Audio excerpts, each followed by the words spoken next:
sculpting of the front of the Mazda RX7 Sport Sedan done, I need to now do the final filling and smoothing. But that's best done with it off the car and with the bumper up at a decent work height. For strength and ease of mounting, I've incorporated the standard factory mounting plate back here. And as a result of that, I can't mould this front bar in one go, because the cloth's got to go underneath the bar, and it's also got to go into the scoop, up over the top, down, and pick up that top mounting plate. So I'll need to divide this front bumper in two in a particular way that suits this exact bar.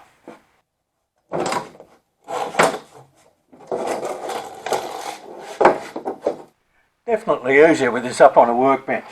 As I was saying, I need to divide this into two and make a two-piece flange mould. I want to lay the cloth underneath this leading lip of the front splitter so that it's got a hooked shape like that, so that the front diffuser will be mounted on the car, and the bump at the bottom of the spoiler will lock over the top of it and just make for easy mounting. So the cloth's got to go around and underneath that front splitter edge. So what I'll do is I'll make the flange across there, whatever shape it's finally going to be, and I'll mould the top half with the bar in this position. So the cloth will fall down onto that mounting plate and come down here and then go out onto the joining flange. When that top half is moulded, I'll then take the front bumper bar, as I normally do, and turn it 90 degrees facing skywards so that the cloth will fall down into that radiator opening. It will go up and over the front air dam lip, and it'll go back down the other side.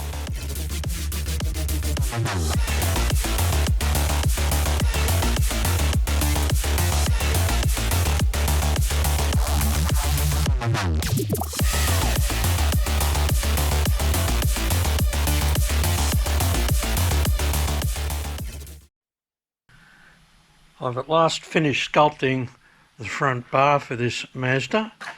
Been a lot of work, but very happy with the shape, and I've now got it ready for moulding, and I've added the tin flange to join the two halves together.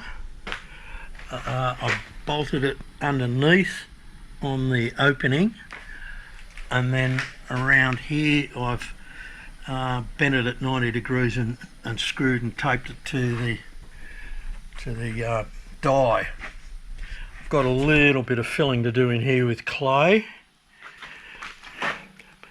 but that will allow me, that tin flange will allow me to make the two-piece mould. And as I said, I've split this one horizontally this time rather than as I've done vertically on previous bumper bars. So this is now ready to mould the top half of the FD bar with it in this position.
Bye.